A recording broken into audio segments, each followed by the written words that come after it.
Hello everyone, मैं हूं Dinesh sir from capital classes.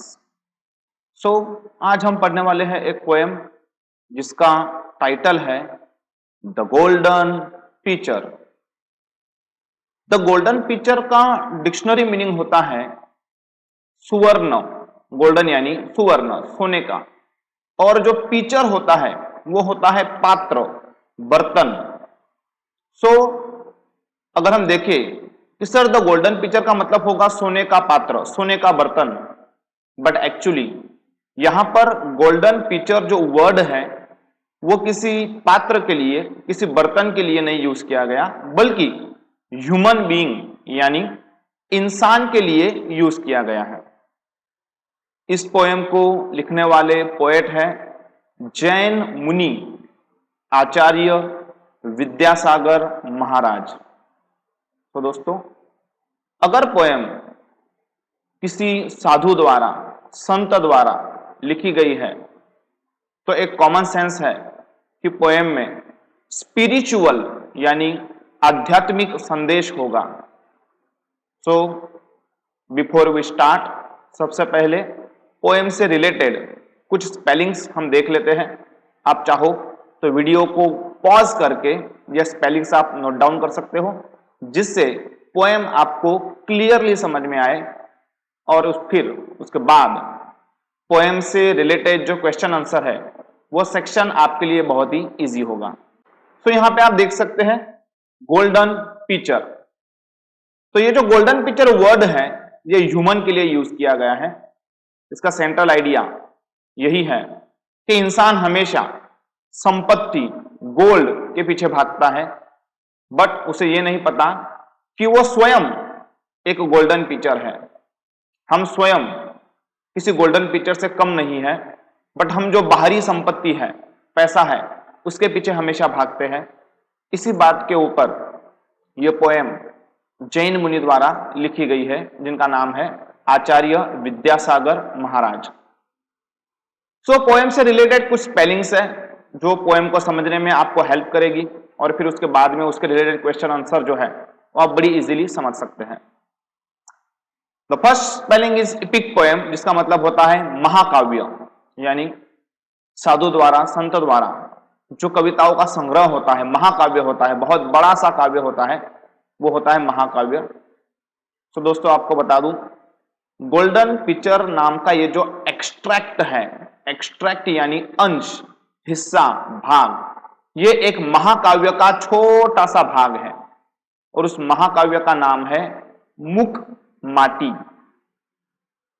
The silent earth, English में the silent अर्थ, हिंदी में मुक माटी। इस महाकाव्य का छोटा सा अंश, कुछ लाइनें यहां पे हम पोएम के फॉर्म में पढ़ेंगे, जिसका नाम है the golden picture. Futility, futility का मतलब होता है निरर्थकता, जिसका कोई अर्थ नहीं है। कंपैरिजन, कंपैरिजन का मतलब होता है दया, सहानुभूति, जिसे आप कह सकते हो सिंपथी, किसी दूसरे के प्रति अनुभूति दर्शाना, सहानुभूति, वो होती है कंपैरिजन। परस्यू करना यानी पीछा करना, लक्ष्य रखना, किसी लक्ष्य के पीछे दौड़ना यानी परस्यू करना। डिसगॉर्जमेंट, यह सबसे इंपॉर्टेंट वर्ड है दोस्तों। डिसगॉर्ज करना यानी प्रत्यावहन करना, जिसे हम कहते हैं बाहर निकाल देना, उगल देना।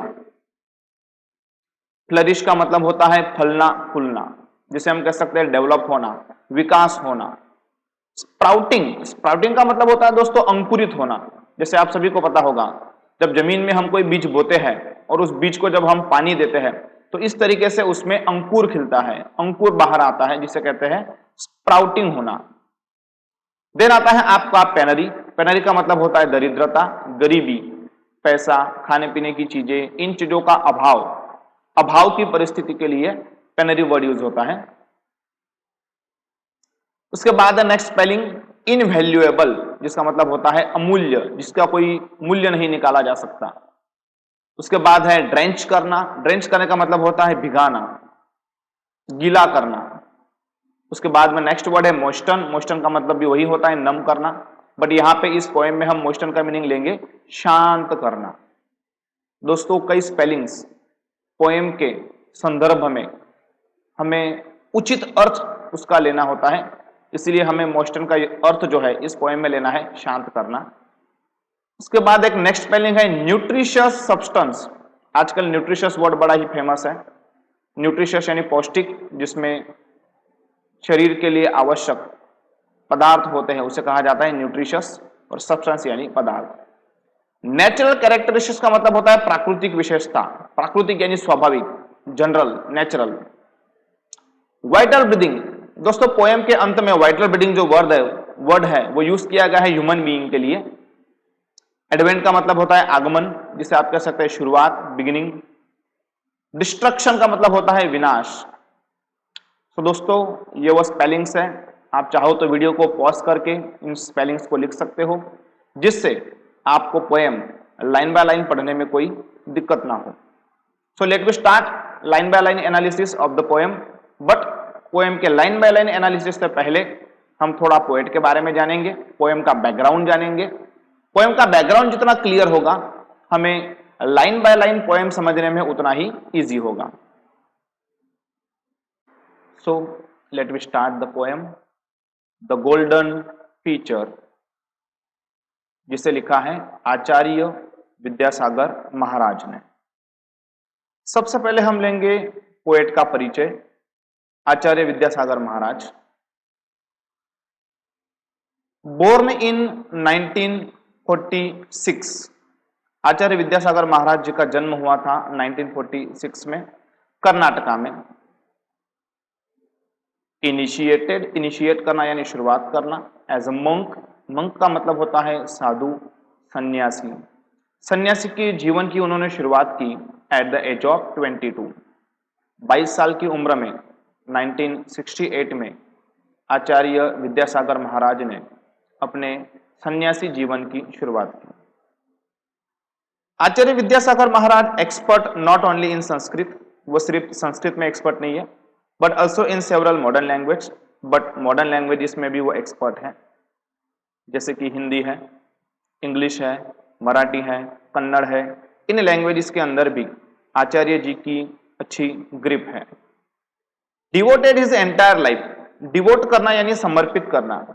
आचार्य विद्यासागर महाराज ने अपना समग्र जीवन समर्पित किया टुवर्ड्स द प्रोपगेशन। प्रोपगेशन का मतलब होता है फैलाना, प्रचार करना, प्रसार करना, लोगों तक ले जाना।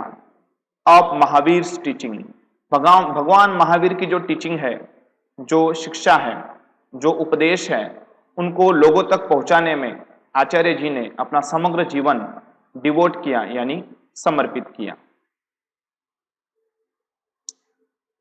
नेक्स्ट हम देखेंगे कि पोएम का सेंट्रल आइडिया क्या है, इन द सेंस कि ये पोएम हमें एक्चुअली क्या संदेश देना चाहती है, सेंट्रल आइडिया। सो ऑलरेडी मैंने आपको क्लियर किया कि ये जो पोएम है मुकमाटी नाम के महाकाव्य का छोटा सा अंश है। प्रेजेंट पोएम यानी द गोल्डन पिक्चर नाम के पोएम एन एक्सट्रैक्ट, एक्सट्रैक्ट होना यानी अंश होना, भाग होना, यह हिस्सा है from his long epic poem, महाकाव्य जिसका नाम है मुकमाटी। मुकमाटी नाम के महाकाव्य का हमारी पोएम एक एक्सट्रैक्ट है यानी छोटा सा भाग है। Poem is a commentary, comment करना यानी टीका करना, टिप्पणी करना, अपनी राय देना। सो ये जो पोएम है ये कमेंट्री है ऑन द फ्यूटिलिटी। स्पेलिंग्स में हमने फ्यूटिलिटी का मीनिंग देखा, निरर्थक होना, अर्थहीन होना, बेमतलब होना। Of aspiring for wealth, aspiring for wealth का मतलब होता है संपत्ति की इच्छा। सो ये जो पोएम है संपत्ति की इच्छा फ्यूटाइल है, मतलब निरर्थक है, इसका कोई अर्थ नहीं है, इस बारे में एक कमेंट है। प्रीच इज दैट, प्रीच करना यानी उपदेश देना। सो ये पोएम हमें उपदेश देती है the true purpose of life, हमारे जीवन का जो सच्चा उद्देश्य है, is to enrich the life of others, कि हमें लाइफ ऑफ अदर्स, दूसरे लोगों के जीवन को एनरीच करना है, समृद्ध करना है, with PT and compassion. PT यानी दया, कंपैशन यानी करुणा, सहानुभूति। सहानुभूति से, दया की भावना से हमें दूसरे के जीवन को एनरीच करना है यानी समृद्ध करना है। ये इस पोएम का पर्पस है, इस पोएम का उपदेश है हमें कि हमारे जीवन का सच्चा उद्देश्य दूसरों के जीवन को समृद्ध बनाने के लिए होना चाहिए।